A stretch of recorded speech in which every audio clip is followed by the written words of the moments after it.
వారు ఎంతో మంది ఉన్నారు. ఆమె హల్లెలూయా, హల్లెలూయా. దేవునికి మహిమ. మనము వాక్య ధ్యానంలో ముందుకు వెళ్దాం. నిజంగా బ్రదర్ చక్కగా ఎలా అనిపిస్తుంది అంటే నాకు ఇంకా మంచి కూర్చొని ముచ్చట పెట్టినట్టు అనిపిస్తుంది. ఎందుకంటే చాలా మంది దైవజనులను చూస్తాం, మెసేజ్ చెప్తున్నప్పుడు ఒక గ్రాంధికం వాడుతూ ఉంటారు కదా. ఒక లాంగ్వేజ్ ఉంటుంది. అసలు ఇంకొకటి ఏం తెలుసా పాస్టర్, ఇక్కడ పులిపిడికి రాగానే లాంగ్వేజ్ అనేది వేరుగా ఉంటుంది. ప్రాస యాస అంటారు కదా, తెలుసు కదా, అది వేరుగా ఉంటుంది. కానీ అయ్యగారి దగ్గర అదే ఉండదు. ఎక్కడైనా అదే, బయట నిలబడ్డప్పుడు అదే ఉంటుంది, ఇక్కడికి వచ్చినా కూడా. అంటే ఇదంతా ముఖ్య ఎక్కడంటే ఇట్లా ఇట్లా దగ్గర రావాలన్నాడు, ఇదే ముఖ్య అంటాడు అంతే. అవి అర్థం చేసుకోగలిగితే చాలా సులువుగా అర్థమవుతాయి. ఎందుకంటే కొన్ని పులిపిట్ మీద దగ్గర నిలబడి మాట్లాడే కొన్ని వాక్యాలు అర్థం కావు. కారణం ఏంటంటే అదేదో ప్రాస ఏదో యాస తీసుకొని వస్తే అవి కొన్ని మనకి అర్థం కాకుండా ఏంటి అసలు అనేటువంటి ఆలోచనలోకి వెళ్తాం. కానీ బ్రదర్ చెప్తుంటే అర్థం అవ్వదు అనేటువంటి సందర్భం ఉండదు. ఎందుకంటే ఆ రెఫరెన్స్ అవుతారు, అదే మాట డైరెక్ట్గా గుర్తు చేస్తారు. అది ఎలా ఉంటుందంటే అరటి పండు పొట్టు తీసి తినబెట్టినట్టుగానే ఉంటుంది. ఆమె హల్లెలూయా, దేవునికి స్తోత్రం కలుగును గాక. సరే, మరి మనం ముందుకు వెళ్దాం. చక్కని సందర్భంలో మనం ఉన్నాం. మరి ఆల్నైట్ అంటే మన జీవితానికి ఒక ప్రాముఖ్యమైన మెట్టు. చాలా సంఘాల్లో అది నా వ్యక్తిగత అనుభవం ఏంటంటే ఫాస్టింగ్ ప్రేయర్, తర్వాత ఆల్నైట్ ప్రేయర్. ఇవి రెండు మన వ్యక్తిగత జీవితానికి, సంఘం యొక్క ఆత్మీయ ఎదుగుదలకు చాలా ప్రాముఖ్యమైన మెట్టు. కాబట్టి ఈరోజు మనం ఒక చిన్న సందర్భాన్ని గుర్తు చేసుకొని ముందుకు వెళ్దాం. ఆమోసు గ్రంథము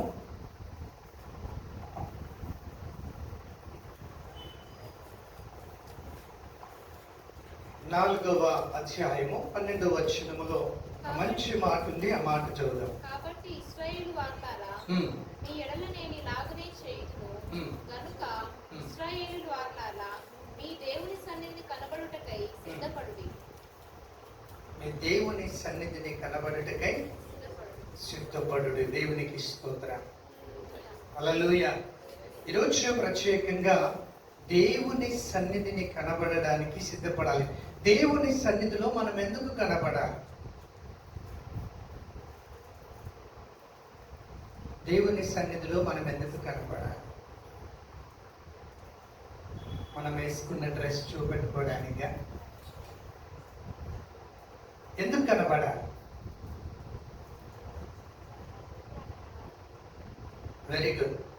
ఆయన మనల్ని సృష్టించాడు కాబట్టి ఆయనను ఆరాధించడానికి కనబడాలి. ఇంకా చెప్పండి. నేను నోట్లో అనుకునేది ఏదో బయటికి అంటే సరిపోద్ది అంతే.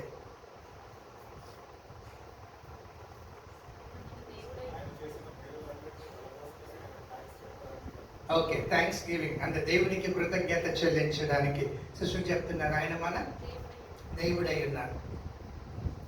ఆయన దేవుడైనాకే మన మందిరంలో కనబడుతున్నామా? ఇంకేమి లేదా? చెప్పండి. బైబుల్ అందరూ చదివిన వాళ్ళు రైట్, చెప్పండి.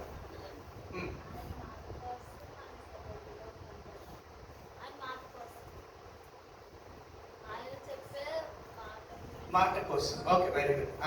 ఆయన మనతో ఏం మాట్లాడతాడో ఆ మాట కొరకు మందిరంలో కనబడాలి. ఇంకా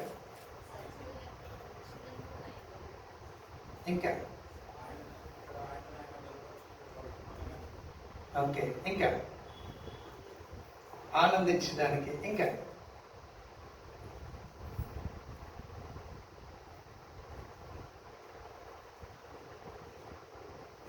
మిగిలి ఉన్నారు కదా, కొంతమంది ఉన్నారు. అసలు ఎందుకు ఆయన సన్నిధిలో మనం కనబడాలనుకుంటాము అంటే ఆయన దగ్గర నుండి నాకేదో కావాలి అంతే. స్వార్థం లేకుండా ఎవరు మందిరాల్లో లేరు, ప్లీజ్. స్వార్థం లేకుండా మందిరంలో ఎవరు?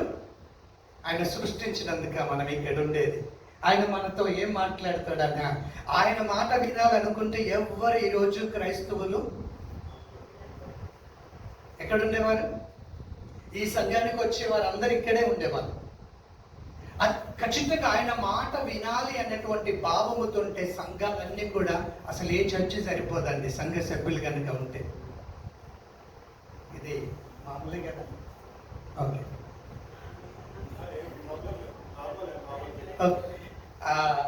నేను మొన్న సండే ఒక చర్చికి వెళ్ళాను.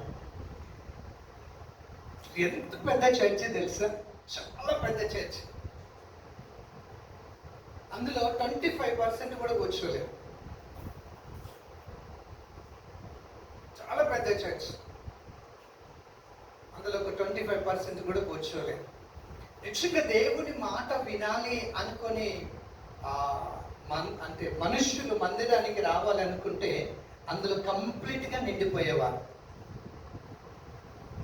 బ్రదర్ చెప్పారు, నిజంగా దేవుని వాక్యాన్ని అర్థం చేసుకోవడానికి, దేవుడు బైబిల్ ద్వారా ఇచ్చిన జ్ఞానాన్ని పొందడానికి మనుషులు సిద్ధంగా లేరు.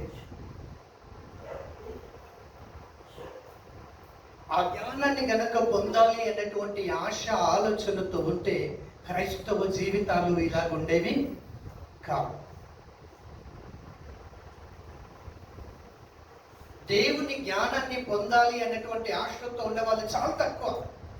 కానీ దేవుని దగ్గరికి వస్తే ఏ ఆశీర్వాదం నాకు ఇస్తాడో అనేటువంటి ఆలోచనతో ఉన్నవారే ఎక్కువ.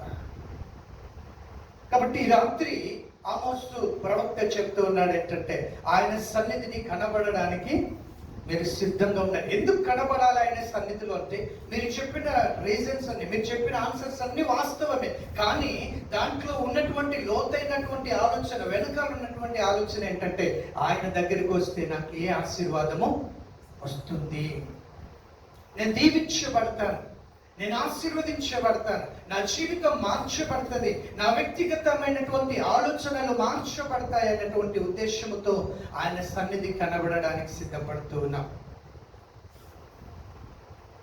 యోసేపును మనం చూస్తే నిజంగా దేవుని సన్నిధి ఎప్పుడైతే యోసేపు పొందాడో అప్పుడు తన ఆలోచన మార్చబడ్డది. అంతవరకు ఉన్నటువంటి ఆలోచన వేరు కదా. దేవుని సన్నిధిని పొందక ముందు ఉన్నటువంటి ఆలోచన వేరు, ఎప్పుడైతే దేవుని ప్రత్యక్షతను పొందాడో అప్పుడు కలిగినటువంటి ఆలోచన వేరు. మరి ఆయన సన్నిధిలో కనబడడానికి మన జీవితం మారాలనే ఆలోచన కావచ్చు, లేకపోతే మన జీవితంలో మనం పొందుకోలేనటువంటి ఆశీర్వాదాన్ని పొందుకోవాలన్నటువంటి ఆలోచన కావచ్చు. ఏ విధమైన ఆలోచనలు ఆయన సన్నిధికి వస్తున్నప్పటికీ కూడా మనం ఎలా సిద్ధపడాలి? ఇక్కడ చాలా మంది అంత యవనస్తులు సంఘంలో ఉంటారు, అంతా కూడా ప్రిపేర్ అవుతున్న వాళ్ళే ఉద్యోగాల కొరకి కదా, హైయర్ స్టడీస్ కొరకి. మీ వెనకాల ఇద్దరు ఉన్నారు. సిద్ధపాటే దేవునికి స్తోత్రం కలుగునుగా. ఎలా మనం సిద్ధపడాలి? ఆయన ద్వారా పొందుకునే ఆశీర్వాదం కావచ్చు, ఆయన ఇస్తున్నటువంటి మార్పే కావచ్చు, ఆయన ఇస్తున్నటువంటి నూతనమైనటువంటి ఆలోచన విధానం కొరకు మనం ఎలా సిద్ధపడాలి సన్నిధికి అంటే, ఈరోజు మన మందిరానికి రావడానికి ముందుగానే ఎవరో ఒకరు కాల్ చేస్తారు. వాళ్ళతో సమయం అంతా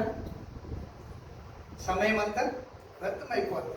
లేదంటే మనకి ఇక్కడ మీకు చుట్టాలు ఎవరు రారు, ఇక్కడ అంతా ఉండేది అందరూ హాస్టల్లోనే.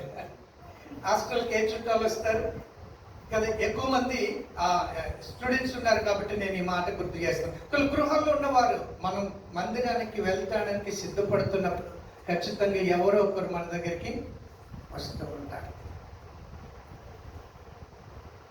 దేవుని బిడ్డలారా జ్ఞాపకం చేసుకోనండి, మనం ఎలా సిద్ధపడాలి.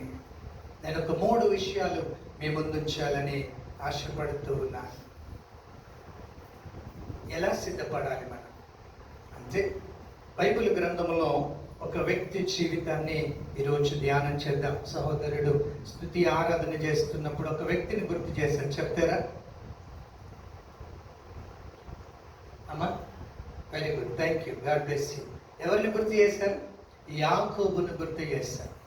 ఎందుకంటే యాకోబు దేవుని సన్నిధిలో రాత్రి అంతా గడిపి ఆశీర్వాదము పొందిన ఒక గొప్ప స్థితిని మనం ఈ రాత్రి జ్ఞాపకం చేసుకోబోతున్నాం. రండి, ఆదికాండము 32వ అధ్యాయం 23 నుండి 32 వచనాల వరకు చదవద్దు, కానీ అందులో ఉన్నటువంటి కొన్ని విషయాలను మనం గుర్తు చేసుకోవడానికి ప్రయత్నం చేద్దాం. 32వ అధ్యాయం 23వ వచనము నుండి కొన్ని మాటలు చదువుదాం. దేవునికి స్తోత్రం కలుగును గాక. యాకోబు వారిని తీసుకొని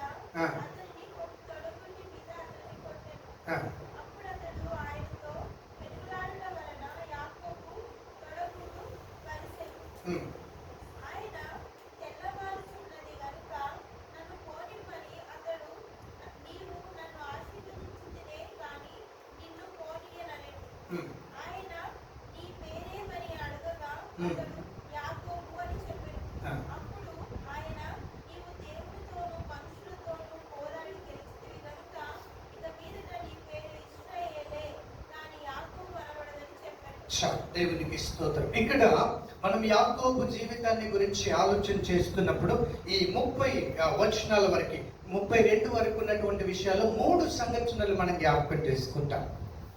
అక్కడ యాకోబు దేవునితో గడపడానికి, దేవుని సన్నిధిలో నివసించడానికి, ఆయనతో కొంత సమయాన్ని స్పెండ్ చేయడానికి ఏం చేస్తున్నాడో తెలుసా? సిద్ధపడుతున్నాడు. ఎలా సిద్ధపడుతున్నాడో తెలుసా? ఎలా సిద్ధపడుతున్నాడు? ఒక ప్రణాళికతో సిద్ధపడుతున్నాడు. ఎలాంటి ప్రణాళిక? ఏ ప్రణాళిక? యాకోబు వారిని తీసుకొని ఆ ఏరు దాటించి తనకు కలిగినది అంతయు పంపివేశాను. యాకోబు ఒక్కడే మిగిలిపోయాడు. దేవునితో గడపడానికి యాకోబు ఒక ప్రణాళిక వేసుకున్నాడు. దేవుని సన్నిధిని కనబడడానికి మనకు ఒక ప్రణాళిక ఉండాలి.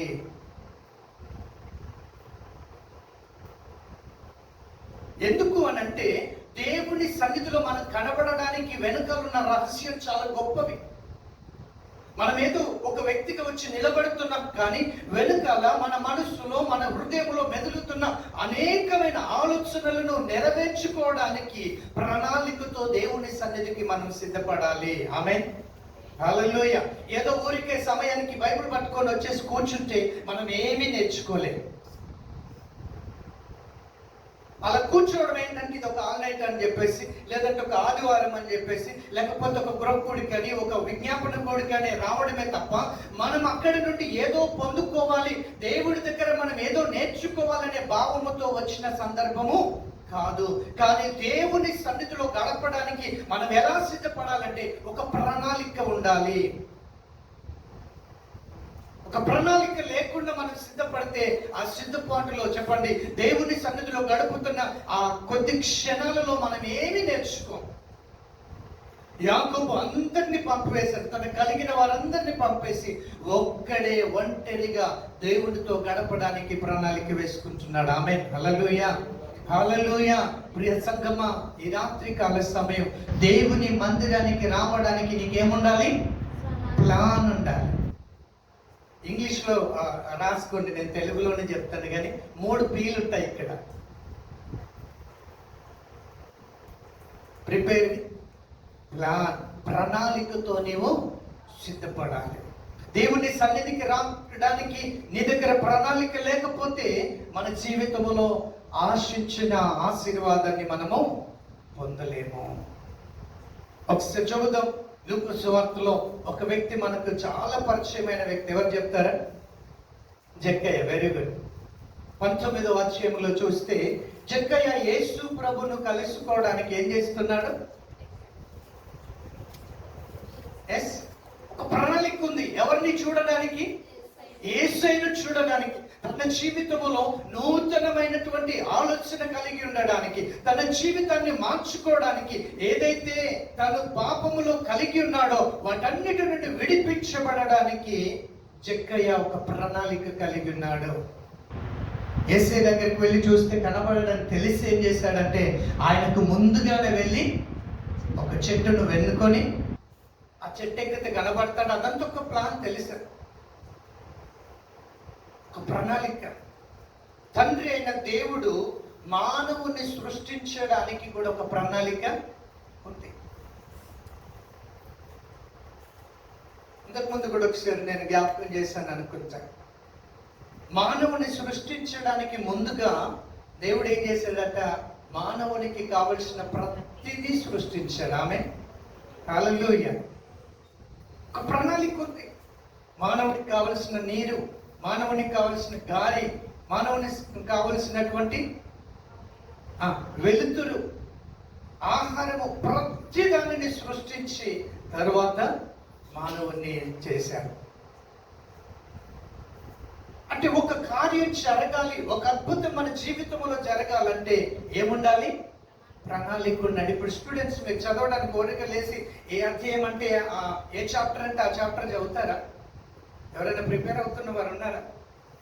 ఎగ్జామ్స్ కావచ్చు, లేకపోతే ఇంకా చెప్పండి కోచింగ్స్ కావచ్చు, ఒట్టిగా చదువుతారా? ఏ చాప్టర్ అంటే ఆ చాప్టర్, ఫస్ట్ చాప్టర్ ఒకసారి, ఆ మరుసటి రోజు లాస్ట్ చాప్టర్ చదువుతారా? ఒక ప్లాన్ ఉంటుంది,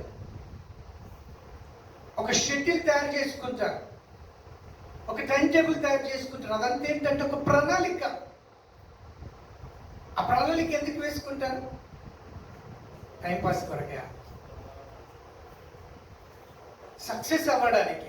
అంటే మనం అనుకున్నది రీచ్ అవ్వడానికి, మనం అనుకున్నటువంటి ఆ స్టడీస్ ని కంప్లీట్ చేసుకోవడానికి, మనం ఏ కాంపిటీషన్ ఎగ్జామ్స్ కొరకైతే సిద్ధపడుతున్నామో దానిలో మనము సక్సెస్ అవ్వడానికి మనం ప్లాన్ వేసుకుంటాం. అలాగే దేవుడి దగ్గర నుండి మనం ఏదైతే ఆశిస్తున్నామో అది నీ జీవితంలో, నా జీవితంలో మనం పొందాలంటే మనం దేవుడి దగ్గరికి ఎలా సిద్ధపడాలంటే ప్రణాళికతో సిద్ధపడాలి. ఆమేన్, హల్లెలూయా. ప్రణాళిక లేకుండా ఆయనను చూడడము అసంభవం. చెక్కయ్య ప్రణాళిక వేసుకున్నాడు, ఒక మంచి ప్లాన్ వేసుకున్నాడు. చెక్కయ్య ఆ చెట్టు కింద కూర్చోగానే యేసయ్య వచ్చి చెక్కయ్య దిగు అన్నాడు. యాకోబు కూడా దేవునితో గడపడానికి, యాకోబు జీవితం ఎలాంటిది? మోసముతో కూడినట్టు. ఆయన ఎక్కడికి వస్తున్నాడో తెలుసా? అసలు యాకోబు ఎందుకు దేవునితో గడపాలని ఆశపడ్డాడో తెలుసా? ఏదైతే కోల్పోయాడో, ఏ సహవాసం అయితే కోల్పోయాడో, ఏ రక్త సంబంధాన్ని అయితే దూరపరుచుకున్నాడో, తిరిగి ఆ రక్త సంబంధాన్ని కలిగి ఉండడానికి, ఆ ఒక రిలేషన్షిప్ లో ఆయన నిలబడాలనేటువంటి ఆశతో దేవుని దగ్గర గడపాలనుకున్నాడు. దేవునికి స్తోత్రం, హల్లెలూయా. యేషోవ దగ్గరికి వెళ్ళడానికి ప్రయాణం చేస్తున్నాడు కదా. అంతకు ముందు కూడా ఒకసారి ఆయన రాత్రంతా ప్రార్థనలో గడపడు తెలుసా? ఎక్కడ? ఏమో మాకు తెలియదు, మేము అబ్రహం ఆ కాలానికి, యాకోబు కాలానికి సంబంధించిన వారం కాదంటారు. ఎస్, ఒక నిచ్చెన మీద దేవదూతలు ఎక్కుతూ దిగుతున్నటువంటి సందర్భం. ఇది రెండవసారి ఆయన గడపడం రాత్రి కాల సమయం. ఇది రెండవసారి. మీరు కూడా రెండోసారా ఈ సంవత్సరం? రెండోసారేనా? ఏమో అయ్యగారు మాకు గుర్తులేదంటారు. ఇది రెండవసారి అంట బ్రదర్ చెప్తా ఉన్నారు. దేవునికి స్తోత్రం. యాకోబు కూడా ఇది రెండవసారి గడుపుతూ ఉన్నాడు దేవునితో రాత్రికాలం. ఎందుకు అనంటే తాను కోల్పోయినటువంటి సహవాసాన్ని పొందుకోవడానికి. అందరినీ పంపివేసి యేషోవు దగ్గరికి వెళ్ళాలి. మోసం చేశాడు ఏషావు. అంటే ఏం చేశాడో తెలుసు ఒకసారి. అదే 27వ అధ్యాయం చదవండి, 41వ వచనం. అసలు ఎందుకు తన తండ్రి యాకోబుకి ఇచ్చిన దీవెన నిమిత్తము ఏషావు అతని మీద పగబట్టాడు. ఏషావు ఏం చేశాడంటే యాకోబు మీద పగబట్టాడు. ఇక మరియు ఏషావు, నా తండ్రిని గురించిన దుఃఖ దినములు సమీపంగా ఉన్నవి, అప్పుడు నా తమ్ముడిని యాకోబును చంపేదని అనుకున్నాడు. ఎవరు? ఏషావు. అప్పుడు యాకోబు ఏం చేశాడంటే పారిపోయాడు. తన తల్లి చెప్పాడు, నువ్వు ఇక్కడ ఉంటే బ్రతుకుని వెళ్ళిపోయేసి అక్కడ ఆ పని చేసుకుని నువ్వు ఎక్కడో బ్రతుకు అని చెప్పేసి తన సహోదరుని ఇంటికి తల్లి పంపించేసింది. కానీ ఆయన కోల్పోయినటువంటి ఆ రిలేషన్షిప్ ను బిల్డ్ చేసుకోవడానికి, ఆయన కోల్పోయినటువంటి ఆ సంతోషాన్ని తిరిగి దేవుని ద్వారా ఆయన స్థాపించుకోవడానికి, నిర్మించుకోవడానికి, దేవునితో గడపడానికి తీర్మానం చేసుకుంటున్నాడు. ఆ తీర్మానంలో ఏముందో తెలుసా? సిద్ధపాటులో ఏముందంటే ఒక ప్రణాళిక ఉంది. ఏశావును కలవడానికి వాళ్ళందరినీ, తన దగ్గర ఉన్నటువంటి ఆస్తిని, తన దగ్గర ఉన్నటువంటి దాసులను, తన యొక్క కుటుంబంలో ఉన్నటువంటి పిల్లలందరినీ పంపేసి ఒంటరిగా దేవునితో గడపడానికి ఒక ప్రణాళిక వేసుకున్నాడు. కారణం ఏంటో తెలుసా? ఏశావుతో సహవాసములోనికి వెళ్ళడానికి, ఆమె ఏశావుతో పోగొట్టుకున్నటువంటి ఆ రిలేషన్షిప్ ను పొందుకోవడానికి ఆయన ప్రణాళిక వేసుకుంటున్నాడు.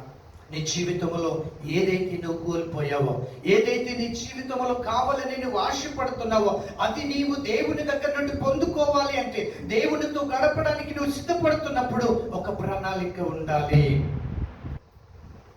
ఒక ప్రణాళిక ఉండాలి.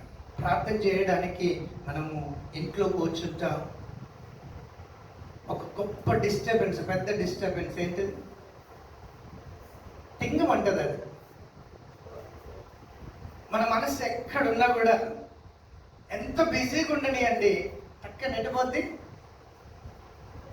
మనం ఇంట్లో ప్రార్థన చేస్తూ ఉంటాం, ఇది టింగం అంటారు. ఆ ప్రార్థన చేసుకుంటూ దేవానికి స్తోత్రం, ప్రభునికి వందనాలు అంటే టింగం. మన మైండ్లో అక్కడ ఎవరో వాళ్ళు ఏదో మెసేజ్ బిజీ, మరి అంత ప్రాముఖ్యమైనటువంటిది.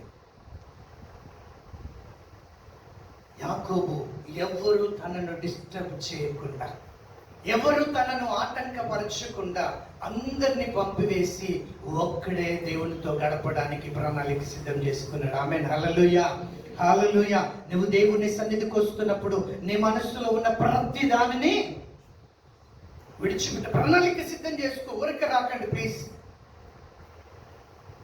ఒక సామెత ఉంటుంది, పల్లెటూళ్ళలో పరిచర్య చేస్తున్నారు. తిన్నవ బస్మంది అంటే, పన్నవ బస్మంది అంటే ఏమీ తెలియదు. అసలు ఎందుకు వచ్చిండ్రో, ఎందుకు కూర్చున్నారో ఏం అర్థం కాలేదు. ఎందుకు వచ్చిండ్రు? ఆదివారం కాబట్టి.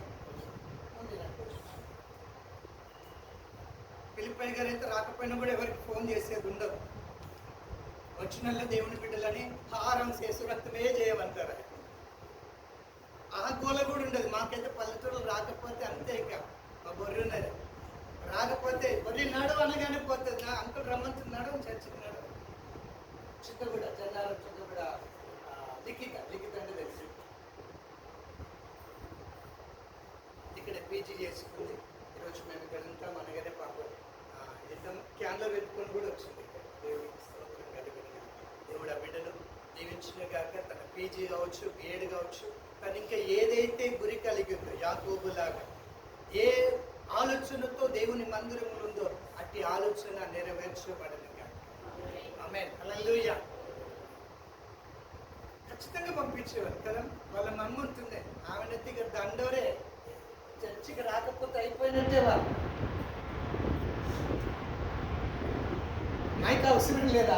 చర్చి దగ్గర నిలబడతా, వాడని తినబడతా, రావాల్సిందే 10 నిమిషాలు. మన మందిరానికి ఎందుకు వస్తున్నామంటే ఏదో ఆదివారం అని వస్తున్నాం. కానీ బైబుల్ చెప్తున్నది, యాకోబు చెప్తున్నాడు ఏంటో తెలుసా? నీ జీవితంలో నువ్వు దేవుడి దగ్గర ఏది ఆశపడుతున్నావో అది పొందుకోవాలంటే ప్రణాళిక ఉండాలి. సైలెంట్లో పెడతావా, ఇంటికాడ పెడతావా? చుట్టాలను ఇంట్లో పెడతావా, లేకపోతే చర్చ్ అయిపోయినాక రమ్మంటావా? ఖచ్చితంగా ప్రణాళిక ఉండాలి. ఒంటరిగా దేవుని సన్నిధిలో ఉండడానికి ప్రణాళిక ఉండాలి. ఆమేన్. నీ మనసులో నీవు, నీ దేవుడు తప్ప ఇంకెవరు?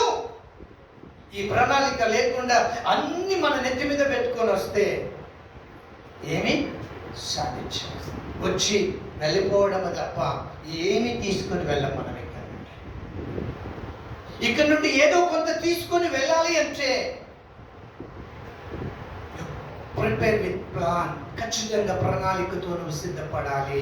ఆ ప్రణాళిక జగ్గి ఎలాగ ఉండాలి? ఆ ప్రణాళిక యాకోబులాగా. నిజంగా యాకోబుని గురించి నేను చాలా సందర్భాలు ఆలోచన, అందరినీ పంపేసి ఒంటరిగా మనం ఎవరిని పంపాయి, అన్నిటిని పట్టుకొని చర్చలకు వచ్చి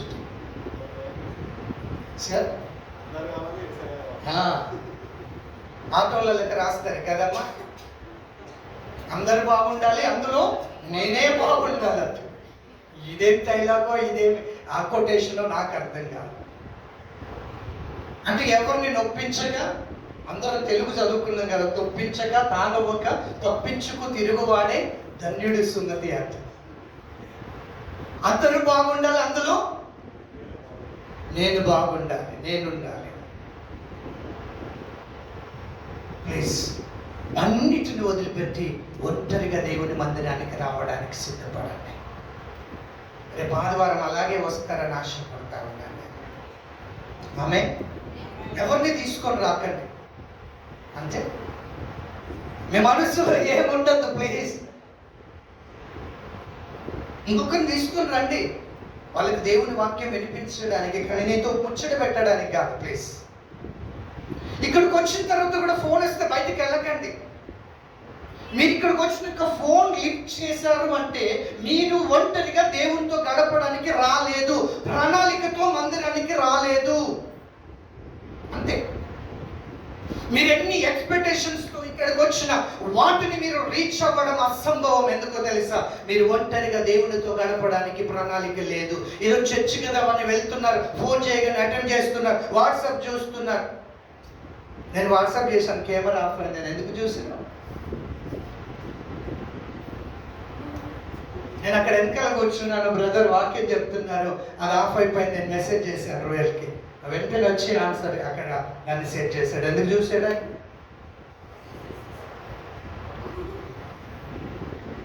ప్రణాళికతో రావాలి. ప్లీజ్ ఏముండొద్దు, ఏముండదు. ఏమైనా మనం పట్టుకొని వస్తే నో, మనం దేవునితో ఉన్నట్టు కాదు. దేవుని దగ్గర నుండి మనమేమి ఉండలే. యేషవ్ ఎలాంటి స్థితిలో ఉన్నాడో కలిసి యాకోబును చంపాలని కక్షతో ఉన్నాడు. ఎక్కడ కనబడితే అక్కడ చంపేయాలన్నటువంటి కోపంతో ఉన్నాడు. ఆ కోపము కూడా యాకోబును చూడగానే, చెప్పండి దేవునికి స్తోత్రం, యాకోబును చూడగానే ఏమైపోయింది? ఆ కోపము చల్లారిపోయింది. వచ్చి ఒకరినొకరు కౌగిలించుకొని ఒకరి మీద పడి ఒకరు ముద్దు పెడుతున్నారు. కారణం ఏంటో తెలుసా? ఆయన ప్రణాళికతో దేవుని సన్నిధిలో గడపడమే. చెప్పకూడదు దేవునికి మహిమ. ఆయన ప్రణాళిక వేసుకొని అందరినీ పంపించి ఒక్కడిగా దేవుడితో గడపడమే. ఈ రాత్రి నువ్వు ఇక్కడ ప్రణాళికతో ఒంటరిగా దేవునితో గడపాలనే ప్రణాళికతో నువ్వు ఇక్కడ వస్తే, ఏ మనస్సులో నీకు ఏ ఆలోచన ఉన్నా అది దేవుడు నెరవేరుస్తాడు. చెప్పలు కొడతా. నువ్వు మనసులో ఎలాంటి కలిపి ఉన్నా వాటిని దేవుడిని విడిపిస్తాడు. మనసులో నువ్వు ఎలాంటి కోరికతో ఉన్నా, ఎలాంటి ఆశీర్వాదాన్ని ఎక్స్పెక్ట్ చేస్తూ ఈ స్థలంలో ఉంటే అది దేవుడు నీకు అనుగ్రహిస్తాడు. ఆమేన్. కానీ నీతో ఎవరినైనా తీసుకొచ్చుకొని ఉంటే ఎక్స్పెక్ట్ చేయకండి. యాకోబు గ్రంథంలో రాసింది, యాకోబు పత్రికలో, ద్విమనస్కుడు ఏమి పొందలేడట. అపోస్తలుల కార్య గ్రంథములో ఆ అభిషేకం పొందడానికి గల కారణం ఏక మనస్సు. యాకోబు పత్రికలో ఏమి పొందకపోవడానికి గల కారణం ద్విమనస్సు. ఒక్కరిగానే వద్దాం దేవుని మందిరానికి. ఆమేన్. హల్లెలూయా. ప్రణాళికతో వద్దాం. దేవునికి స్తోత్రం. దేవుడు మన ప్రణాళికను ఏం చేస్తాడు? సక్సెస్ చేస్తాడు. దేవునికి మహిమ కలుగును. ఇదే ప్రణాళికలో మనం ఇంకొక మాటను చూస్తాం. ఏంటంటే ఆదికాండం 22వ అధ్యాయంలో మనం ఇంకొక వ్యక్తిని మనం గమనిస్తాం. చూద్దామా? 1-2 వచనాలు చదవండి. ఆ సంగతులు జరిగిన తర్వాత దేవుడు అబ్రహామును పరిశోధించి, ఎట్లనగా ఆయన అబ్రహామా అని పిలువగా అతడు చిత్తము ప్రభువా అనెను. అప్పుడు ఆయన, నీకు ఒక్కడై ఉన్న నీ కుమారుణ్ణి అనగా నువ్వు ప్రేమించి ఇస్సాకును తీసుకొని మోరియా దేశంలోకి వెళ్ళి అక్కడ నేను నీతో చెప్పు పర్వతములలో ఒక దాని మీద దహన బలిగా అతను అర్పించమని చెప్పాడు. చాలు. మళ్ళీ అలాగే కొద్దిసేపు రెడీగా ఉంటుంది. మళ్ళొక మాట చెప్తా. ఇదేంటిది? దేవుడు అబ్రహాముకు చెప్పిన ఒక మాట. దానిని రీచ్ అవ్వడానికి అబ్రహాం ఏం చేశాడు? నీ కుమారుణ్ణి బలివ్వాలి అని చెప్పేసి దేవుడు ఒక పని అప్పగిస్తే ఆ పనిని నెరవేర్చడానికి అబ్రహాం ఏం చేశాడట? చదవండి. తెల్లవారినప్పుడు అబ్రహాము లేచి తన గాడిదకు గంత కట్టి, చూడండి, గాడిదకు గంత కట్టి తన పనివారిలో ఇద్దరిని తన కుమారుడు ఇస్సాకును వెంటబెట్టుకొని దహన బలి కొరకు కట్టెలు చీల్చి, దేవుడు చెప్పినటువంటి ఆ దహన బలి అర్పించడానికి కట్టెలను ఇక్కడే సిద్ధపరచుకొని లేచి దేవుడు తనతో చెప్పిన చోటికి వెళ్ళాను. ఆమె హల్లెలూయా. ఇదేంటిది? ప్లాన్. ఉదయాన్నే లేచాడు, తన గాడిదను సిద్ధపరచుకున్నాడు, ఓ ఇద్దరి పనివారిని సిద్ధపరచుకున్నాడు, అక్కడ దహన బలి అర్పించడానికి కట్టెలను సిద్ధపరచుకున్నాడు. ఆ ప్రణాళిక అంట దేవుడు చెప్పాడు అక్కడికి వెళ్ళి పని చేయన్నాడు. ఆ పనిని చేయడానికి, అక్కడ కనబడడానికి ఆయన ఒక ప్రణాళిక వేసుకొని అక్కడికి వెళ్ళాడు. బలి అర్పిస్తున్నప్పుడు దేవుడు అబ్రహాంతో మాట్లాడాడు, అబ్రహామా, నువ్వు అది చేయని అవసరము లేదు, నువ్వు పక్కన చూడు, ఓ పొదలో ఆ బలి అర్పించడానికి ఒక గొర్రె పిల్ల. దేవునికి స్తోత్రం, హల్లెలూయా. మనం చేస్తున్న ప్రతి పని ప్రణాళికతో ఉండాలి. దేవుని సన్నిధిని, దేవుని ప్రత్యక్షతను పొందడానికి ప్రణాళిక లేకుండా ఎన్ని రోజులు, ఎన్ని ఆదివారాలు చర్చికి వచ్చి పోయినా తిన్నావా అంతే, పడుకున్నావా అంతే, అంతే, ఏముండదు, ఆన్సర్ ఉండదు. ఇంకా ప్లీజ్ ప్రియమైనటువంటి సంగమా, ప్రియమైన దేవుడు బిడ్డలారా, మందిరానికి వస్తున్నప్పుడు ప్రణాళిక ఉండాలి. ప్రణాళిక లేకుండా మందిరానికి వస్తే నువ్వేమీ సాధించలేవు. సంవత్సరాలు గడిచిపోతాయో చాలా మంది అంటుంటారు, ఈ పునాదులు వేసినప్పటి నుండి ఉన్నా, ఏమైంది పునాదులు వేసినప్పటి నుండి ఉండి, ఎక్కడ వేసిన గొంగడి అక్కడి. కారణం ఏంటో తెలుసా? No plan. దేవుని సన్నిధిని అనుభవించడానికి నీ దగ్గర ఏం లేదు, ప్రణాళిక లేదు. యాకోబు ప్రణాళిక కలిగి ఉన్నాడు, జక్కయ్య ప్రణాళిక కలిగి ఉన్నాడు, ఇంకా అబ్రహాము ప్రణాళిక కలిగి ఉన్నారు. వారు అనుకున్నది పొందుతున్నారు. ఆమె హల్లెలూయా. ఈ రాత్రి, రేపటి ఆదివారం కొరకు మీరు ఏం కలిగి ఉండాలి? ప్రణాళిక కలిగి ఉండాలి. ఒకవేళ ఈ సమయానికి ప్రణాళికతో రాకపోవచ్చు అనుకోండి, కానీ వచ్చే ఆదివారం నుండి మందిరానికి ఎలా సిద్ధపడాలి? మనము ప్రణాళికతో సిద్ధపడాలి. ఓకే, రెండవది ఏంటంటే ప్రిపేర్ విత్ ప్రేయర్. ప్రార్థనతో సిద్ధపడాలి. మొదటిది ప్రణాళికతో సిద్ధపడాలి, రెండవది ప్రార్థనతో సిద్ధపడాలి. ఇది యాకోబు జీవితంలో మనం చూస్తే 32వ 25వ వచనం చదవండి ఒకసారి. 25, 26. అతను గెలవకుండా చూసి తొడగూటి మీద అతన్ని కొట్టాను. అప్పుడు అతడు ఆయనతో పెనుగులాడుట వలన యాకోబు తొడ గూడవలసింది. ఆయన తెల్లవారుచున్నది కనుక నన్ను పోనిమ్మని పోనిమ్మనగా అతడు నీవు నన్ను ఆశీర్వదిస్తున్నాడు, నీవు నన్ను ఆశీర్వదిస్తేనే గాని నిన్ను పోనీయనని ప్రార్థనలో గడుపుతున్నాడు. ఆయనను పట్టుకున్నాడు, ఆయన పాదాలను పట్టుకున్నాడు. నీవు నన్ను ఆశీర్వదిస్తే గాని నేను నిన్ను పోనివ్వను. ఎలా సిద్ధపడ్డాడు ఆయన దేవుడి సన్నిధిలో?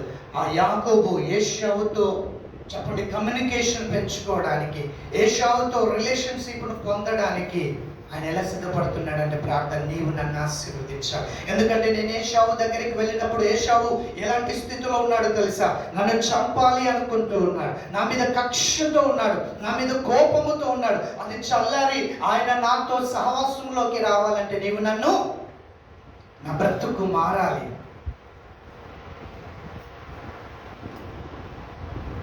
ఏం మారాలి? నా బ్రతుకు మారాలి, నా ఉద్దేశం మారాలి, నా ఆలోచన మారాలి. నన్ను చూడగానే ఏశావుకు నా మీద ఏం కలగాలి? ప్రేమ కలగాలి. నీవు నన్ను అలా ఆశీర్వదించే వరకు నేను నిన్ను విడిచిపెట్టను. ప్రార్థనతో సిద్ధపడుతూ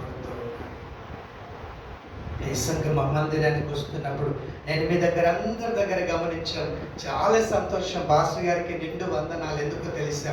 యవన బిడ్డలు సంపూర్ణ మోకాళ్ళ నుండి ప్రార్థన చేయడం ఎస్ఆర్ నగర్ ఎన్ఆర్ గాస్పల్ చర్చిలోనే నేను చూశాను. నిజంగా ఏదో నేను మిమ్మల్ని ముఖస్థుతి వేయట్లేదు, నేను ధూపం వేయట్లేదు.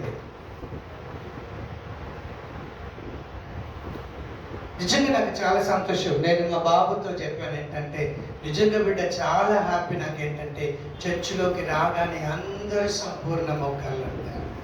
యవనస్తులు చక్కగా చదువుకునే వారు ఎవరండి ఈ రోజుల్లో మోకాళ్ళ ప్రార్థన చేసేది? ఓన్లీ ఎన్ఆర్ గాస్పల్ చర్చిలోనే నేను చూస్తాను. ఆమె హల్లెలూయా. ప్రార్థనతో వెనుగులాడండి దేవుని సన్నిధిలో. ఏ ఉద్దేశముతో దేవుని మందిరానికి వచ్చావు, అది నెరవేర్చబడ వరకు కూడా ఆయన పాదాలు పట్టుకోనండి. దేవునికి స్తోత్రం. నీవు సిద్ధపాటులో ప్రార్థన ఉండాలి. ప్రార్థనతో దేవుని సన్నిధిలో గడిపితే తప్పకుండా మనం ఆశీర్వాదం పొందుతాం, తప్పకుండా మనం దీవించబడతాం. ఇక్కడ యాకోబు అదే చేస్తున్నాడు, ప్రార్థనతో దేవుని సన్నిధిలో ఉన్నాడు, ఆశీర్వదించబడ్డాడు. చదువుదాం రండి. 24వ అధ్యాయం ఆదికాండములో 11వ వచనం ఒకసారి చదవండి.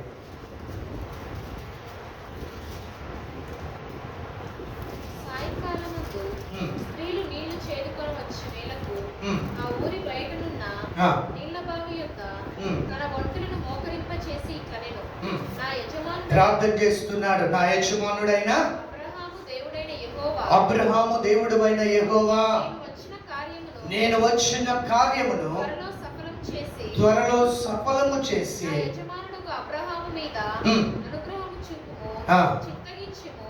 నేను ఈ నీళ్ల ఊట యొద్ద నిలుచుచున్నాను, ఈ ఊరి వారి పిల్లలు నీళ్లు చేదుకుంటూ వచ్చుచున్నారు, కాబట్టి నేను త్రాగునట్లు నీవు దయచేసి నీ కడువను వంచుమని నేను చెప్పగా, నీవు త్రాగుము, నీ ఒంటెలకును నీళ్లు పెట్టెదనని ఏ చిన్నది చెప్పెనో, ఆమె నీ సేవకుడైన ఇస్సాకు కొరకు నీవు నియమించినదై ఉండును గాక, అందువలన నీవు నా యజమానుని మీద అనుగ్రహము చూపితువని తెలుసుకుందనని. చాలు, దేవునికి స్తోత్రం. ఒక ప్రణాళికతో ఆయన ప్రయాణం ప్రారంభించాడు.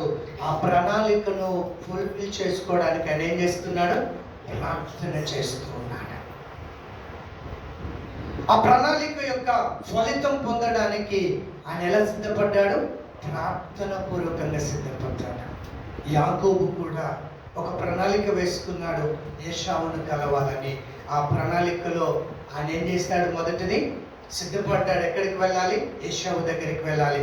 ఆ సిద్ధపాటులో ప్రణాళిక వేసుకున్నాడు. ఆ సిద్ధపాటులో రెండవది ప్రార్థన చేస్తున్నాడు. ఏమంటున్నాడంటే, నేను ఏశావు దగ్గరికి వెళ్ళినప్పుడు ఏశావుకు నా మీద ఉన్న కోపము పోవాలి, చల్లారాలి, నన్ను చంపాలనేటువంటి ఆ క్రూరత్వము పోవాలి. ఎప్పుడు పోవాలి? ఈయన లోపల మార్పు కలిగినప్పుడే. ఏ చంపు చూద్దాం. నేను తక్కువ ఉన్నానంటే ముందున్న వాళ్ళు ఎట్లుంటారు?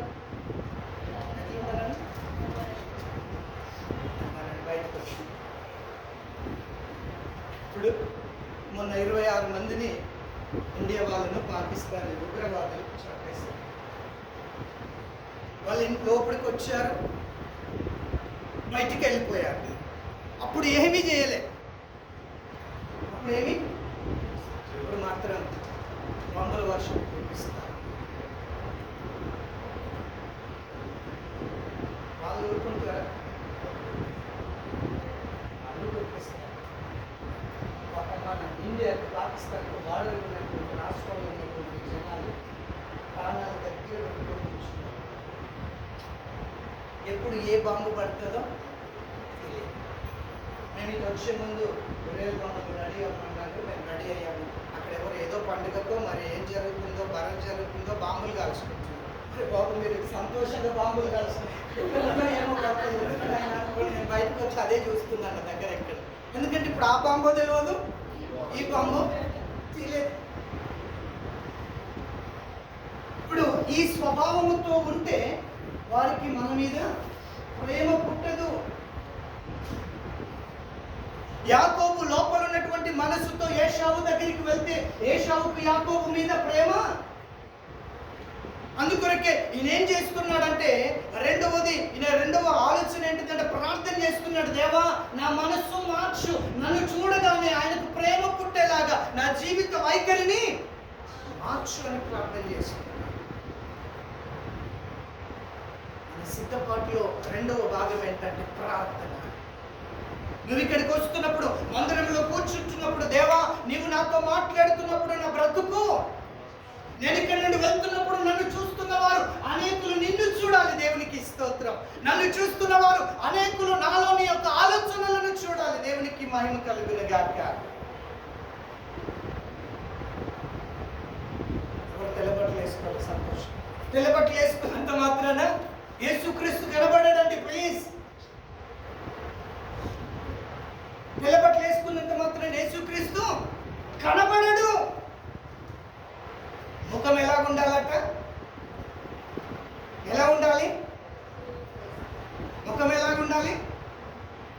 బ్యూటీషియన్కి పోయే వాళ్ళకి తెలుస్తుంది ముఖం ఎలాగ ఉండాలి. ముఖం ఎలాగ ఉండాలి? ముఖం ఎలాగ ఉండాలో తెలుసా? యేసుక్రీస్తును ప్రతిబింబించేలాగా ఉండాలి. చెప్పులు కొడుతుంది దేవునికి మహిమ. మన ముఖం యేసుక్రీస్తు యొక్క తేజస్సును చూపించేదిగా ఉండాలి.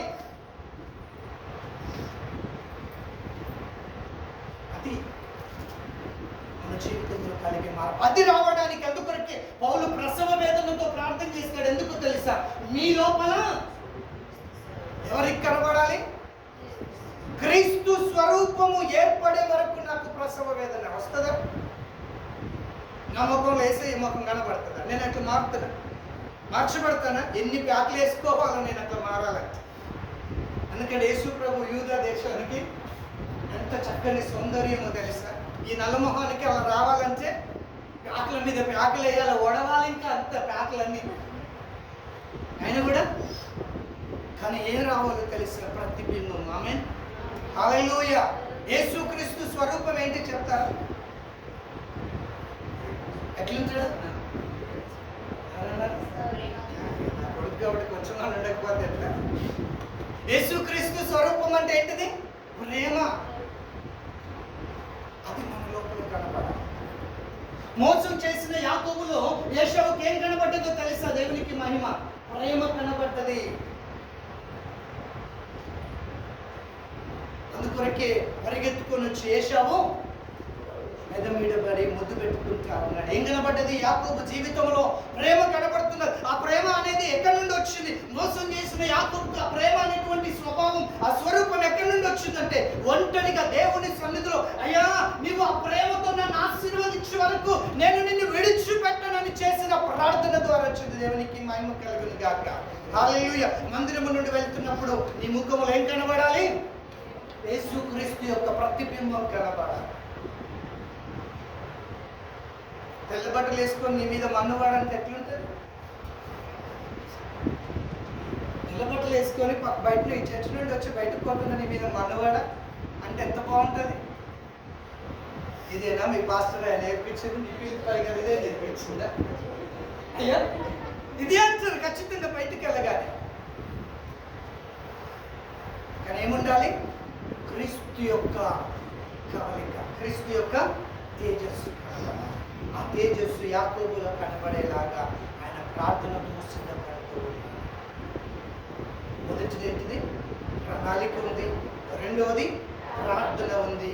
మూడవది ఇంకొక పీ చూద్దాం. దేవునికి స్తోత్రం. మూడవది ఏంటిదంటే ఇది 32వ అధ్యాయం 30వ వచనములో ఏముందో తెలుసా? పాల్గొనాలన్నటువంటి సిద్ధపాటు ఉంది. దేవునికి స్తోత్రం. యాకోబు నేను ముఖాముఖిగా దేవుని చూచితిని, అయినను నా ప్రాణము దక్కినదని ఆ స్థలమునకు పెనూయేలు అని పేరు పెట్టాడు. చాలు, దేవునికి స్తోత్రం. ఆ పేరు పెట్టడానికి ఒట్టిగానే దీనికి ఈ పేరు అంటే కుదరదు. దానికి అక్కడ ఏదో ఒక సింబల్ అంటే ఏదో ఒక ఆనవాళ్ళని అక్కడ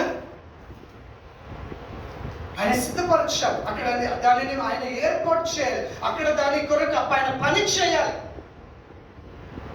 అబ్రహాము దేవుణ్ణి కలుసుకున్న స్థలంలో ఏం చేశాడంటే ఆయన ఒక రాయి పెట్టేసి ఆయన ఏం చేశాడు? ఆ స్థలానికి ఒక పేరు పెట్టాడు. దేవునికి స్తోత్రం. ఇక్కడ యాకోబు కూడా ఆ స్థలానికి ఒక పేరు పెడుతూ ఉంటున్నాడు. అంటే ఆ పేరు పెట్టాలంటే ఖచ్చితంగా అక్కడ ఒక పని చేయాలి. మందిరానికి వస్తున్నప్పుడు మనం ఎలా రావాలో తెలిసిన పాల్గొనాలి అనే మనసుతో. పాల్గొనడం ఇంగ్లీష్లో ఏమంటారు? దేవునికి స్తోత్రం.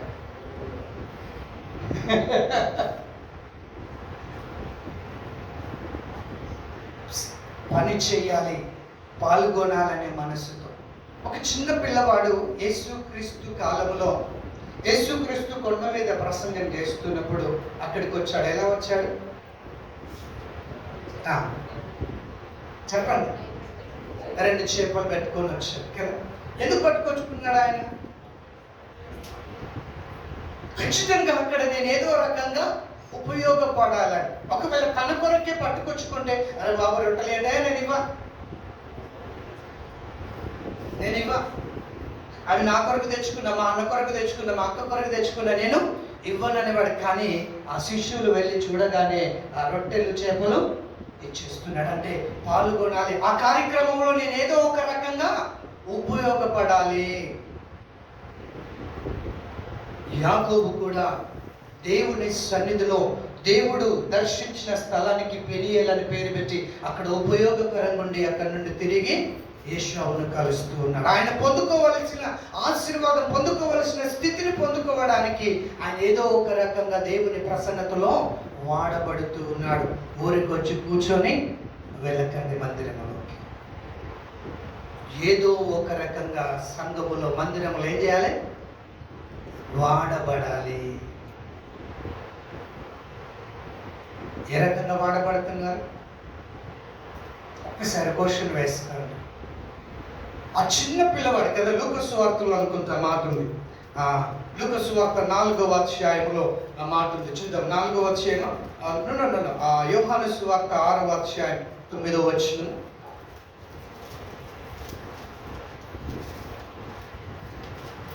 ఇక్కడ ఒక చిన్నవాని యొక్క 5 యవల రొట్టెలు 2 చిన్న చేపలు ఉన్నవి గాని ఇంతమందికి ఇవి ఏమాత్రమని ఆయనతో అనగా, యేసు జనులను కూర్చుండబెట్టుడని చెప్పెను.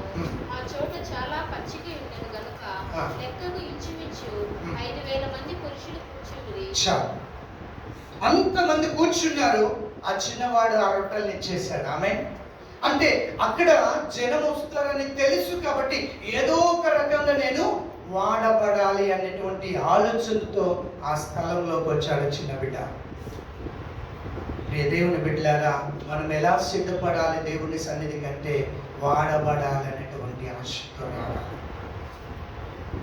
ఎప్పుడన్నా ప్లీజ్ ఏమనుకోకండి, నేను కొన్ని విషయాలు ఫిలిప్పయ్య గారు లాగానే నేను ఎప్పుడన్నా చేపలు తీసారా మీరు? ప్లీజ్ ఏమనుకోవద్దు. ఒకరి క్వశ్చన్ అడగడం అయ్యగారికి ఇష్టం లేకుండా పర్వాలేదు. ఎప్పుడైనా కుర్చీలు తీసి బయటికి వెనకాల వేసిపోయారా? వాడబడండి. నువ్వు ఎట్లా పోతావు లేమను.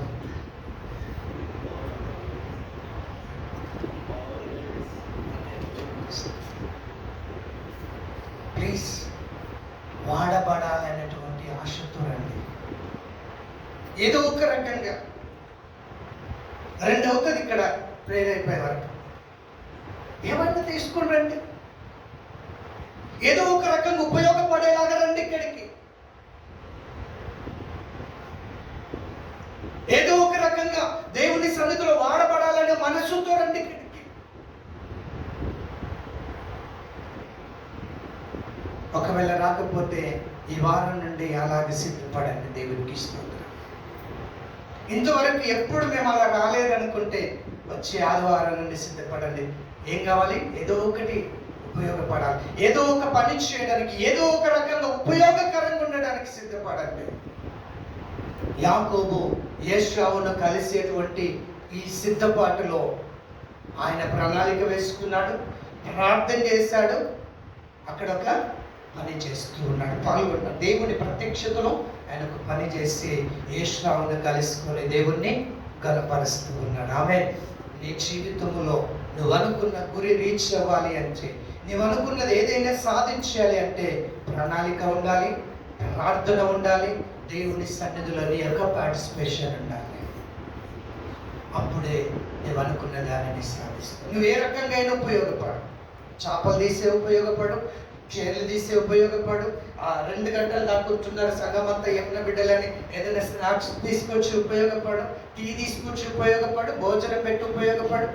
ఎనీ ఎలాగైనా మంచిదే, కానీ నీవు ఉపయోగకరంగా ఉండాలని సిద్ధపడాలి. ఉపయోగకరంగా ఉండాలని సిద్ధపడాలి. తీర్మానం చేసుకోండి. యాకోబు అలాగే చేసుకొని ఆశీర్వదించబడ్డాడు. యాకోబు అలాంటి ప్రణాళిక వేసుకొని ఒక గొప్ప దీవెన పొందాడు. ఇశ్రాయేలుగా ఆశీర్వదించబడ్డాడు. ఈ రాత్రికాల సమయం నీ జీవితంలో వ్యర్థం కావద్దు అంటే, నువ్వు ఎప్పుడు ప్రభు సన్నిధికి వచ్చినా, ఎప్పుడు ప్రభు మందిరంలోకి నువ్వు సిద్ధపడ్డా, ప్రణాళికతో, ప్రార్థనతో ఏదో ఒక రకంగా నేను ఉపయోగపడాలి. చిన్న బిడ్డలు నిజంగా ఎంత గొప్ప మనసులో తెలుసా? ఈరోజు ఎవరన్నా ఇస్తారా? ఇందాక చిన్న పాప నేను వాచ్ పెట్టుకొని చూస్తే నాతో ఇట్లా అట్లా అని చెప్పేసి అమ్మ దగ్గర నుండి వాచ్ పెట్టుకొని నాకు పెట్టి వాచ్ చేయడం. నేను ఎట్లా చేస్తే నేను ఎట్లా క్లాప్స్ కొడితే అలా కొడుతుంది. నేను ఆరాధన చేస్తున్నాడు పిట్లు అంటే నాతో అలాగే అంటున్నది. నేను చేయకపోతే నన్ను కొట్టి చేయొద్దు అని చెప్పేసి చెప్తుంది. నాకు ఇష్టపడరు మనకు తిరిగి ఇవ్వడానికి కదా. నాకు ఇవ్వ అన్నాను, ఆ వాచ్ పెట్టుకోగానే నాకు ఇవ్వాలంటే ఇవ్వకుండా తీసి మళ్ళీ తీసుకుపోయి అమ్మకి ఇచ్చేసి. కానీ ఆయన తినడానికి తెచ్చుకున్నవి అందరికీ పంచి పెడుతున్నాడంటే ఆయన ఎలా సిద్ధపడ్డాడో తెలిసి అక్కడికి రావడానికి నేను ఏదో ఒక రకంగా అక్కడున్న వారికి ఉపయోగపడాలి. మనం అలా సిద్ధపడితే నిశ్చితంగా మనం దీవించబడతాం. మనం అలా సిద్ధపడితే ఖచ్చితంగా మనము ఆశీర్వదించబడతాం. మనం అలా సిద్ధపడి మందిరానికి వస్తే ఖచ్చితంగా దేవుని యొక్క జ్ఞానాన్ని మనం సంపాదించుకుంటాం. ఈరోజు చాలామంది దేవుని జ్ఞానం లేక, దేవుని జ్ఞానాన్ని పొందుకోలేక, బైబిల్ ఉన్నటువంటి లోతైనటువంటి సత్యాన్ని అర్థం చేసుకోలేక, ఏదుంటే ఒకటే మాట చదువుతారు, అదే ఒక సంఘం అయిపోతుంది, సమస్తే అయిపోతుంది.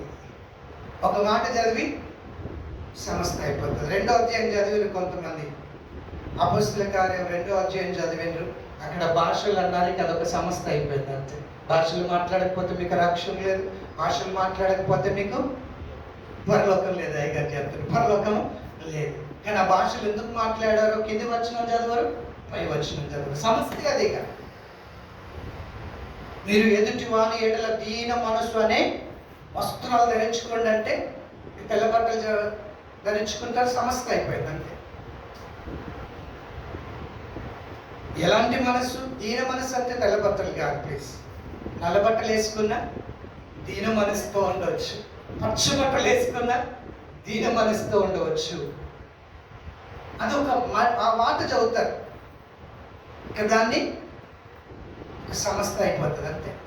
కానీ ప్లీజ్ జ్ఞానం మనకు చాలా అవసరం. పౌలు ప్రార్థన చేస్తున్నాడు, మీరు జ్ఞానవంతులు కావాలి. ఇక్కడ దేవుని గురించినటువంటి జ్ఞానం మీరు పొందుకోవాలని మానక మీ కొరకు ప్రార్థన చేస్తుంది. దేవుని జ్ఞానం మీలో అభివృద్ధి చెందాలని నేను మానక ప్రార్థన చేస్తాను.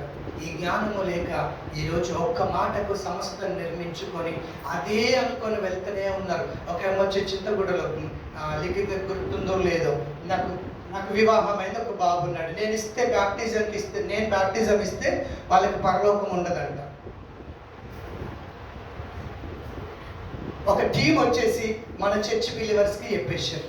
వాళ్ళు తెల్లవారి ఆదివారం పరిగెత్తుకుని వచ్చి, అయ్యగారు మేము పరలోకానికి పోమంట కదండి. ఎవరు చెప్పారు మీకు అని అంటే, ఒక సిస్టర్ వచ్చారు, ఇద్దరు, మీ అయ్యగారికి పెళ్ళైందా, బ్యాప్టిజం తీసుకున్నారా అని అడిగారట. తీసుకున్నాం. ఎవరు ఇచ్చారు అని అంటే, మా అయ్యగారు ఇచ్చారు. మీ అయ్యగారికి పెళ్ళైందంటే అయింది, అయితే మీరు పరలోకానికి పోరన్నారు. ఇక భయం కాదా వాళ్ళకి? భయం అవుతుందా కాదా? క్యాన్సల్, అయ్యగారు మీరు ఇచ్చిన బ్యాప్టిజం క్యాన్సల్ చేయండి అని వాళ్ళు వచ్చారు నా దగ్గరికి. నేనేం క్యాన్సల్ చేసేదేముంది? అమ్మ మీకు ఎవరు చెప్పారంటే, పెళ్లి చేసుకున్న వారట దేవుని ఇష్టానుసారులు కాదట, అది దేవుని చిత్తం కాదట. అందుకొరకే వాళ్ళిద్దరు సిస్టర్స్ పెళ్లి చేసుకోకుండా వచ్చారు. వాళ్ళు బ్యాప్టిజం ఇస్తే మేము పరలోకానికి వెళ్తామట అని అన్నారు. అంటే నేను ఆది కాండం నుండి ఒక మాట చూపించాను. దేవుడు అన్ని మంచిది అన్నాడు, ఒకటే మంచిది కాదన్నాడు. చెప్తారా? Very good. మీ మమ్మీకి చెప్తానే స్వరక్తమే చేయాలి. నరుడు ఒంటరిగా ఉండుట మంచిది కాదు అన్నదాన్ని వాళ్ళు మంచిదని ఒక సంస్థ పెట్టేసుకున్నారు. యేసురక్తమే చేయి. దేవుడు మంచిది కాదు అన్నదాన్ని మంచిది అని వాళ్ళు ఒక సంస్థ పెట్టేశారు. పెళ్ళైన అయ్యగారు బ్యాప్టిజం ఇస్తే పరలోకానికి పోవచ్చు. ఇట్లా మొత్తం ఇక ఇక్కడ నుండి ఇట్లా చున్నిగా వేసుకొని తినే ఏమంటారు సిస్టర్, చీర కొంగు రైట్, మొత్తం కొంగు వేసుకొని ఇక్కడ పిన్ను పెట్టుకొని తెల్ల చీర కట్టుకొని పిన్ను పెట్టుకొని ఇక మేము పరలోకానికి వెళ్తాం. ఎవరు రారు, ఇక పెళ్లి చేసుకున్న వాళ్ళు రారు. పెళ్లి చేసుకొని బ్యాప్టిజం ఇచ్చిన వాళ్ళు కూడా ప్రపంచమే. ఇక ఎంత అవివేకమో తెలుసా? ఎందుకు ఆ మాట? జ్ఞానము లేక. జ్ఞానము లేక. బైబిల్ గురించినటువంటి జ్ఞానం, దేవుని గురించినటువంటి మర్మం తెలియక ఒక వచనాన్ని చదివి, ఒక మాటను చదివి, ఒక లైన్ చదివి ఈరోజు మోసపోతున్న సంఘాలు ఎన్నో ఉన్నాయి. ప్లీజ్, అనేకుల జీవితాలు, యాకోబు గురించి ఎందుకు రాశారు బైబిల్, అబ్రహాము గురించి ఎందుకు రాశారు, జక్కయ్య గురించి ఎందుకు రాశారు? వీళ్ళని చూసేనా జ్ఞానం సంపాదించుకుంటారా? ఎవరిని చూసినా మనది మనకి. ఎవడ పిచ్చివాడికి? ఎవరినైనా చూపించండి, యాకోబునే చూపించు, ఏశావునే చూపించు, అబ్రహామునే చూపించు, జక్కయ్యనే చూపించు, చివరికి యేసయ్యనే చూపించు. నా పిచ్చి నాదే. ఎందుకు తెలుసా? జ్ఞానము లేక. ఆయన చెప్పారు పాస్టర్, నిజంగా చక్కని మాట కదా. జ్ఞానము లేక జనులు నశించిపోతున్నారు, నశించిపోతూ ఉన్నారు. ఈరోజు ఒక్కొక్క పదాన్ని జ్ఞానం అనుకొని, ఒక్కొక్క వచనాన్ని సంపూర్ణమైన బైబుల్ అనుకొని నశించిపోతున్న జనాలు ఉన్నారు. ప్లీజ్, చివరి దినాల్లో ఉన్న ప్రార్థన పూర్వకంగా సిద్ధపడండి, ప్రణాళికతో దేవుని సన్నిధిలో సిద్ధపడండి. దేవా, నీ వాక్యాన్ని నాకు ఇక్కడికి వస్తున్నప్పుడు మీరు అన్నారు, చాలా చక్కని సంతోషం అనిపించింది నాకు. ఏంటంటే దేవుడు ఏం మాట్లాడతాడో వినాలని. వినడం మాత్రమే కాదు, దాని ప్రకారంగా నడుచుకోవడానికి సిద్ధపడాలి. మన జీవితాలు ఎక్కడ కట్టబడాలో తెలుసా? వాక్యం మీద కట్టబడాలి. వాక్యం మీద ఏ సంఘం అయితే స్థిరపరచబడుతుందో, వాక్యం మీద ఏ సంఘం అయితే నిర్మించబడుతుందో అది పడిపోదు అని బైబిల్ స్పష్టంగా రాస్తా ఉంది. స్వస్థతలు ఈరోజు ఇట్లనగానే పడిపోతారు, అట్లనగానే పడిపోతారు. నిజంగా విశ్వాసంలో కూడా ఒక 2 నెలలే పడిపోయిన వాళ్ళు లేచి చర్చికి ఎట్లా తెలుసా? చచ్చిపోయినా బ్రతికినా ఏమైనా నేను మంత్రంలోనే ఉంటా అంటారు. బాగా అయిపోయిన తర్వాత అయ్యగారు నాకు అనుందని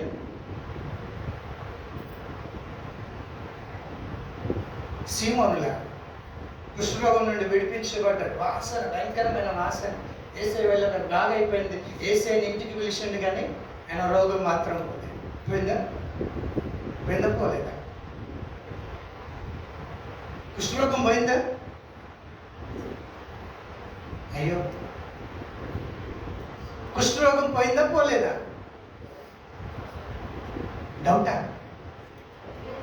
పోయింది, కానీ మనసులో ఉన్న రోగం మాత్రం అట్లాగే ఉంటుంది. బయట పడితే పోయింది, తెల్ల బట్టలు అయిపోయింది, మీద మిట మిట